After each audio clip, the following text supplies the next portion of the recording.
ਦੋਸਤੋ ਇਹ ਜਾਣਕਾਰੀ ਉਹਨਾਂ ਨੌਜਵਾਨਾਂ ਲਈ ਆ ਜੋ ਆਪਣੇ ਬਚਪਨ ਦੀਆਂ ਗਲਤੀਆਂ ਕਰਕੇ ਆਪਣੇ ਸਪੈਮ ਜਾਨੀ ਕਿ ਵੀਰਜ ਦਾ ਨਾਸ਼ ਕਰ ਲੈਂਦੇ ਆ। ਦੇਖੋ ਇਹ ਗਲਤੀਆਂ ਉਦੋਂ ਹੀ ਹੁੰਦੀਆਂ ਜਦੋਂ ਸਾਨੂੰ ਆਪਣੇ ਸਪੈਮ ਦੀ ਇੰਪੋਰਟੈਂਸ ਦਾ ਨਹੀਂ ਪਤਾ ਹੁੰਦਾ ਕਿ ਸਾਡੇ ਸਰੀਰ ਦੇ ਵਿੱਚ ਇਹਦੀ ਕੀ ਮਹੱਤਤਾ ਆ। ਅਸੀਂ ਪਹਿਲਾਂ ਦੇਖੋ ਅਣਜਾਣ ਹੁੰਦੇ ਆ, ਸਾਨੂੰ ਪਤਾ ਨਹੀਂ ਹੁੰਦਾ ਕਿ ਇਹ ਕਿਰਿਆ ਅੱਗੇ ਜਾ ਕੇ ਸਾਨੂੰ ਕਿੰਨੇ ਜ਼ਿਆਦਾ ਖਤਰਨਾਕ ਨੁਕਸਾਨ ਦੇ ਸਕਦੀ ਆ। ਇਸ ਲਈ ਦੋਸਤੋ ਇਸ ਵੀਰਜ ਦੀ ਜ਼ਿਆਦਾ ਬਰਬਾਦੀ ਨੂੰ ਰੋਕਣ ਦੇ ਲਈ ਇਹਦੀ ਜਾਣਕਾਰੀ ਤੇ ਇਹਦੀ ਸਾਡੇ ਸਰੀਰ ਵਿੱਚ ਕੀ ਮਹੱਤਤਾ ਆ ਉਸ ਦਾ ਪਤਾ ਹੋਣਾ ਬਹੁਤ ਜ਼ਰੂਰੀ ਆ।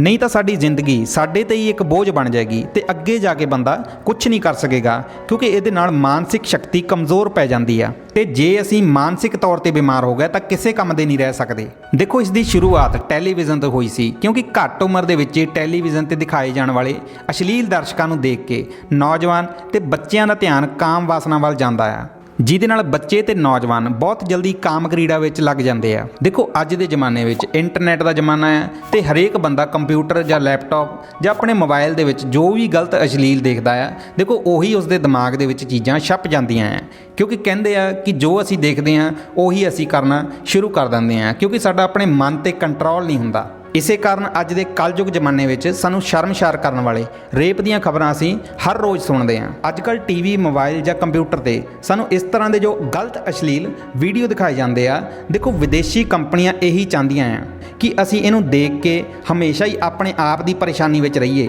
ਕਿ ਕੋਈ ਵੀ ਨੌਜਵਾਨ ਤਰੱਕੀ ਨਾ ਕਰੇ ਤੇ ਨਾ ਹੀ ਅੱਗੇ ਵਧ ਸਕੇ, ਜੋ ਕਿ ਸਭ ਤੋਂ ਵੱਡਾ ਮਾਇਆ ਜਾਲ ਹੁੰਦਾ ਹੈ, ਜਿਸ ਵਿੱਚੋਂ ਅੱਜ ਕੱਲ੍ਹ ਦੇ ਨੌਜਵਾਨਾਂ ਦਾ ਇਸ ਵਿੱਚੋਂ ਬਾਹਰ ਨਿਕਲਣਾ ਬਹੁਤ ਮੁਸ਼ਕਿਲ ਹੁੰਦਾ ਆ। ਦੇਖੋ ਪਹਿਲੇ ਜ਼ਮਾਨੇ ਵਿੱਚ ਕੋਈ ਟੈਲੀਵਿਜ਼ਨ ਨਹੀਂ ਸੀ, ਕੋਈ ਮੋਬਾਈਲ ਨਹੀਂ ਸੀ ਤੇ ਉਸ ਸਮੇਂ ਲੋਕਾਂ ਦੀ ਸਿਹਤ ਵੀ ਫਿੱਟ ਰਹਿੰਦੀ ਸੀ ਤੇ ਉਹ ਮਾਨਸਿਕ ਤੌਰ ਤੇ ਵੀ ਬਲਵਾਨ ਹੁੰਦੇ ਸੀ। ਦੇਖੋ ਉਹਨਾਂ ਦਾ ਸਰੀਰ ਹਮੇਸ਼ਾ ਹੀ ਯੰਗ ਰਹਿੰਦਾ ਸੀ ਤੇ ਉਹਨਾਂ ਵਿੱਚ ਹਰੇਕ ਕੰਮ ਨੂੰ ਕਰਨ ਦੀ ਸ਼ਕਤੀ ਹੁੰਦੀ ਸੀ, ਕਿਉਂਕਿ ਉਹ ਆਪਣੇ ਵੀਰਜ ਦੀ ਜ਼ਿਆਦਾ ਬਰਬਾਦੀ ਨਹੀਂ ਸੀ ਕਰਦੇ। ਤੇ ਅੱਜ ਕੱਲ੍ਹ ਦੇ ਜ਼ਮਾਨੇ ਵਿੱਚ ਲੋਕ ਜ਼ਿਆਦਾਤਰ ਮੋਬਾਈਲ ਵਿੱਚ ਹੀ ਖੁੱਬੇ ਰਹਿੰਦੇ ਆ। ਦੇਖੋ ਸ਼ਾਇਦ ਹੀ ਤੁਸੀਂ ਇਹ ਗੱਲ ਜਾਣਦੇ ਹੋਵੋਗੇ ਕਿ ਜਿਸ ਵੀਰਜ ਨੂੰ ਤੁਸੀਂ ਕਿਰਿਆ ਨਾਲ ਜਾਂ ਸਵੱਪਨ ਦੋਸ਼ ਰਾਹੀਂ ਬਾਹਰ ਕੱਢ ਦਿੰਦੇ ਆ, ਉਹਨੂੰ ਬਣਨ ਵਿੱਚ ਕਿੰਨਾ ਸਮਾਂ ਲੱਗਦਾ ਹੈ, ਸਾਨੂੰ ਕਿੰਨਾ ਭੋਜਨ ਖਾਣਾ ਪੈਂਦਾ ਹੈ, ਤਦ ਜਾ ਕੇ 20 ਗ੍ਰਾਮ ਵੀਰਜ ਬਣਦਾ ਹੈ। ਦੇਖੋ ਵਿਗਿਆਨ ਦੇ ਅਨੁਸਾਰ 32 ਕਿਲੋਗ੍ਰਾਮ ਭੋਜਨ ਦੇ ਨਾਲ 700 ਗ੍ਰਾਮ ਖੂਨ ਬਣਦਾ ਹੈ ਤੇ 700 ਗ੍ਰਾਮ ਖੂਨ ਤੋਂ ਲਗਭਗ 20 ਗ੍ਰਾਮ ਵੀਰਜ ਸੈਮਿਨ ਬਣਦਾ ਹੈ, ਉਹ ਵੀ ਜੇ ਤੁਸੀਂ ਹੈਲਦੀ ਜਾਂ ਤੰਦਰੁਸਤ ਹੋਵੋ ਤਾਂ। ਕਿਉਂਕਿ ਦੇਖੋ ਜਦੋਂ ਭੋਜਨ ਪਚਦਾ ਹੈ ਤਾਂ ਸਭ ਤੋਂ ਪਹਿਲਾਂ ਉਸਦਾ ਰਸ ਬਣਦਾ ਹੈ ਤੇ ਰਸ ਦੇ 5 ਦਿਨ ਬਾਅਦ ਉਸ ਰਸ ਤੋਂ ਖੂਨ ਬਣਦਾ ਹੈ। ਫਿਰ ਖੂਨ ਬਣਨ ਦੇ 5 ਦਿਨ ਬਾਅਦ ਇਹਦੇ ਵਿੱਚੋਂ ਮਾਸ ਬਣਦਾ, ਉਸ ਦੇ ਅਗਲੇ 5 ਦਿਨ ਬਾਅਦ ਹੱਡੀ ਤੋਂ 5 ਦਿਨ ਬਾਅਦ ਮਜਾ, ਉਸ ਦੇ ਅਖੀਰ ਵਿੱਚ ਜਾ ਕੇ ਵੀਰਜ ਬਣਦਾ ਹੈ। ਤੇ ਇਸੇ ਤਰ੍ਹਾਂ ਔਰਤਾਂ ਦੇ ਵਿੱਚ ਵੀ ਇਹ ਇਦਾਂ ਹੀ ਬਣਦਾ ਹੈ, ਜਿਹਨੂੰ ਅਸੀਂ ਰੱਜ ਕਹਿੰਦੇ ਆ। ਦੇਖੋ ਇਸ ਤਰ੍ਹਾਂ ਸਪੈਮ ਨੂੰ ਬਣਨ ਦੇ ਲਈ 30 ਦਿਨ ਤੇ 4 ਘੰਟੇ ਦਾ ਸਮਾਂ ਲੱਗਦਾ ਹੈ। ਇਸ ਲਈ ਇਹ ਬਹੁਤ ਜ਼ਰੂਰੀ ਗੱਲ ਵੀਰਜ ਨੂੰ ਬਰਬਾਦ ਕਰਨ ਵਾਲਿਆਂ ਨੂੰ ਸਮਝਣੀ ਚਾਹੀਦੀ ਆ। ਦੋਸਤੋ ਇਹ ਜ਼ਿਆਦਾ ਗਲਤੀ ਨੌਜਵਾਨਾਂ ਦੀ ਨਸਲ ਤੱਕ ਬਰਬਾਦ ਕਰ ਦਿੰਦੀ ਆ ਤੇ ਨਾਲ ਹੀ ਇਹ ਮਾਨਸਿਕ ਤੇ ਸਰੀਰਕ ਸ਼ਕਤੀ ਨੂੰ ਖਤਮ ਕਰਦੀ ਆ। ਦੇਖੋ ਘੱਟ ਉਮਰ ਦੇ ਵਿੱਚ ਇਹਨਾਂ ਗਲਤੀਆਂ ਦੇ ਕਾਰਨ ਵੀਰਜ ਪਤਲਾ ਪੈ ਜਾਂਦਾ ਹੈ, ਜਿਹਦੇ ਨਾਲ ਸਵੱਪਨ ਦੋਸ਼, ਧਾਤ ਵਰਗੀ ਬਿਮਾਰੀ ਲੱਗਦੀ ਹੈ, ਜਿਹਨੂੰ ਪਹਿਲੇ ਸਮੇਂ ਵਿੱਚ ਹੱਡ ਖੋਰ ਦੀ ਬਿਮਾਰੀ ਕਹਿੰਦੇ ਸੀ। ਦੇਖੋ ਇਹਦੇ ਨਾਲ ਸਾਡੇ ਸਰੀਰ ਵਿੱਚ ਕੀ ਨੁਕਸਾਨ ਹੁੰਦੇ ਆ। ਉਹਨਾਂ ਦੇ ਹੱਥ ਪੈਰ ਬਰੀਕ ਡੰਡੇ ਵਰਗੇ, ਸਰੀਰ ਸੁੱਕ ਕੇ ਕਾਨੇ ਵਰਗਾ ਹੋ ਜਾਂਦਾ ਹੈ, ਉਹ ਇੱਕ ਤਰ੍ਹਾਂ ਦਾ ਹੈਂਗਰ ਬਣ ਕੇ ਰਹਿ ਜਾਂਦੇ ਆ।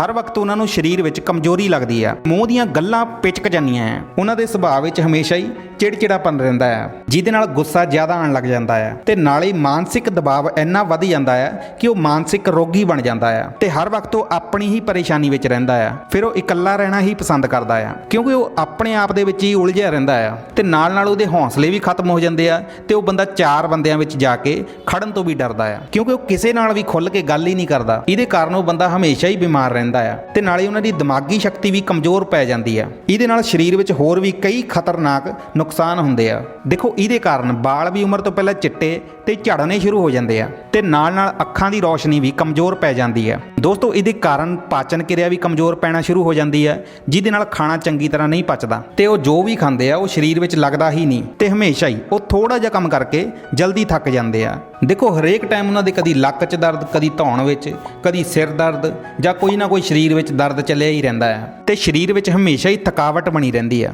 ਇਸੇ ਤਰ੍ਹਾਂ ਉਹਨਾਂ ਦੀ ਸ਼ਾਦੀशुदा ਵਿਆਹੀ ਜ਼ਿੰਦਗੀ ਦੇ ਵਿੱਚ ਵੀ ਖੁਸ਼ੀ ਨਹੀਂ ਹੁੰਦੀ। ਉਹਨਾਂ ਲੋਕਾਂ ਨੂੰ ਹਮੇਸ਼ਾ ਹੀ ਨਿਰਾਸ਼ਾ ਮਿਲਦੀ ਆ ਤੇ ਉਸ ਦੀ ਜ਼ਿੰਦਗੀ ਇੱਕ ਤਰ੍ਹਾਂ ਦਾ ਜੀਂਦਾ ਜਾਗਦਾ ਨਰਕ ਬਣ ਜਾਂਦੀ ਹੈ। ਦੇਖੋ ਵਿਦਿਆਰਥੀਆਂ ਦੀ ਮਾਨਸਿਕ ਤਾਕਤ ਤੇ ਯਾਦਦਾਸ਼ਤ ਬਹੁਤ ਕਮਜ਼ੋਰ ਪੈ ਜਾਂਦੀ ਆ, ਜਿਹਦੇ ਨਾਲ ਉਹ ਆਪਣੇ ਐਗਜ਼ਾਮ ਵਿੱਚ ਫੇਲ ਹੋ ਜਾਂਦੇ ਆ ਜਾਂ ਫਿਰ ਬਹੁਤ ਘੱਟ ਨੰਬਰਾਂ ਤੇ ਪਾਸ ਹੁੰਦੇ ਆ। ਇਸ ਲਈ ਦੋਸਤੋ ਤੁਸੀਂ ਆਪਣੇ ਵੀਰਜ ਨੂੰ ਜ਼ਿਆਦਾ ਬਰਬਾਦ ਨਾ ਕਰੋ ਤੇ ਜੋ ਲੋਕ ਇਸ ਤਰ੍ਹਾਂ ਦੀ ਗਲਤ ਕਿਰਿਆ ਕਰਦੇ ਆ, ਸਭ ਤੋਂ ਪਹਿਲਾਂ ਉਹਨਾਂ ਨੂੰ ਆਪਣੇ ਆਪ ਨੂੰ ਦੇਖਣਾ ਚਾਹੀਦਾ ਹੈ ਤੇ ਆਪਣੇ ਆਪ ਨੂੰ ਖੁਦ ਨੂੰ ਇਹ ਸਵਾਲ ਪੁੱਛਣਾ ਚਾਹੀਦਾ ਹੈ ਕਿ ਅਖੀਰ ਵਿੱਚ ਇਸ ਤਰ੍ਹਾਂ ਕਰਨ ਨਾਲ ਕੀ ਹੋ ਜਾਣਾ ਹੈ। ਤੁਸੀਂ ਇਹਦੇ ਅੰਤ ਵਿੱਚ ਜਾ ਕੇ ਦੇਖੋ ਤੇ ਸੋਚੋ ਕਿ ਇਹਦੇ ਨਾਲ ਸਾਨੂੰ ਕੀ ਫਾਇਦਾ ਹੋਣ ਵਾਲਾ ਹੈ। ਦੇਖੋ ਜਦੋਂ ਤੁਸੀਂ ਇਸ ਤਰ੍ਹਾਂ ਸੋਚੋਗੇ, ਤੁਸੀਂ ਇੱਕ ਨਿਸ਼ਚੈ ਕਰਕੇ, ਇੱਕ ਸੰਕਲਪ ਲੈ ਕੇ ਤੁਸੀਂ ਇਸ ਚੀਜ਼ ਵਿੱਚੋਂ ਬਾਹਰ ਨਿਕਲ ਸਕਦੇ ਹਾਂ। ਦੋਸਤੋ ਜੇਕਰ ਅਸੀਂ ਇਸ ਅਵਸਥਾ ਵਿੱਚੋਂ ਬਾਹਰ ਨਿਕਲਣਾ ਹੈ ਤਾਂ ਸਾਡੀ ਇੱਕ ਸੰਕਲਪ ਸ਼ਕਤੀ ਦੇ ਨਾਲ, ਇੱਕ ਪੱਕੇ ਨਿਸ਼ਚੈ ਦੇ ਨਾਲ ਅਸੀਂ ਇਸ ਅਵਸਥਾ ਵਿੱਚੋਂ ਬਾਹਰ ਨਿਕਲ ਸਕਦੇ ਹਾਂ। ਦੋਸਤੋ ਅਸੀਂ ਤੁਹਾਡੇ ਅੱਗੇ ਹੱਥ ਜੋੜ ਕੇ ਬੇਨਤੀ ਕਰਦੇ ਹਾਂ ਕਿ ਇਸ ਮਨਹੂਸ ਗੰਦੇ ਕੰਮ ਨੂੰ ਛੱਡ ਦਿਓ, ਨਹੀਂ ਤਾਂ ਇਹ ਕੰਮ ਤੁਹਾਡੀ ਜ਼ਿੰਦਗੀ ਨੂੰ ਬਰਬਾਦ ਕਰ ਦਿੰਦਾ ਹੈ। ਦੇਖੋ ਜੇਕਰ ਤੁਸੀਂ ਠਾਣ ਲਿਆ ਹੈ ਕਿ ਅਸੀਂ ਇਸ ਅਵਸਥਾ ਵਿੱਚੋਂ ਬਾਹਰ ਨਿਕਲਣਾ ਹੈ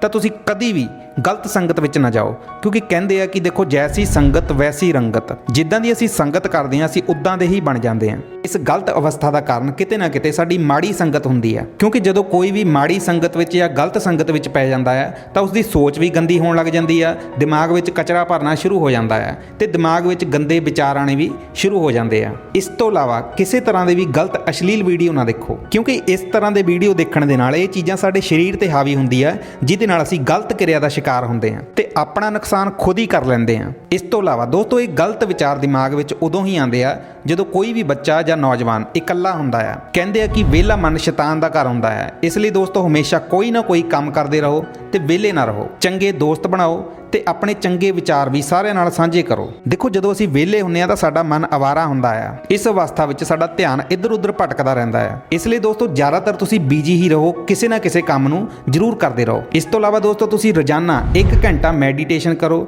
ਜਾਂ ਫਿਰ ਕੋਈ ਨਾ ਕੋਈ ਕਿਤਾਬਾਂ ਪੜ੍ਹੋ। ਦੇਖੋ ਇਦਾਂ ਕਰਨ ਨਾਲ ਤੁਹਾਡੀ ਇਕਾਗਰਤਾ ਬਣੇਗੀ ਤੇ ਤੁਸੀਂ ਆਪਣੇ ਮਨ ਤੇ ਵੀ ਹੌਲੀ-ਹੌਲੀ ਕੰਟਰੋਲ ਕਰ ਲਓਗੇ ਤੇ ਅਸੀਂ ਇਸ ਤਰ੍ਹਾਂ ਦੇ ਮਨਹੂਸ ਕੰਮਾਂ ਤੋਂ ਬਚ ਕੇ ਨਵੀਂ ਜ਼ਿੰਦਗੀ ਦੀ ਸ਼ੁਰੂਆਤ ਕਰ ਸਕਦੇ ਹਾਂ। ਜੇਕਰ ਤੁਸੀਂ ਇਸ ਭੈੜੀ ਗੰਦੀ ਅਵਸਥਾ ਵਿੱਚੋਂ ਬਾਹਰ ਨਿਕਲ ਗਏ ਤਾਂ ਮੇਰੀ ਪੂਰੀ ਗਰੰਟੀ ਆ ਕਿ ਤੁਸੀਂ ਖੁਦ ਆਪਣੇ ਅੰਦਰ ਇਹ ਬਦਲਾਵ ਦੇਖੋਗੇ। ਤੁਸੀਂ ਆਪਣੇ ਚਿਹਰੇ ਤੇ ਅਲੱਗ ਹੀ ਨੂਰ ਦੇਖੋਗੇ।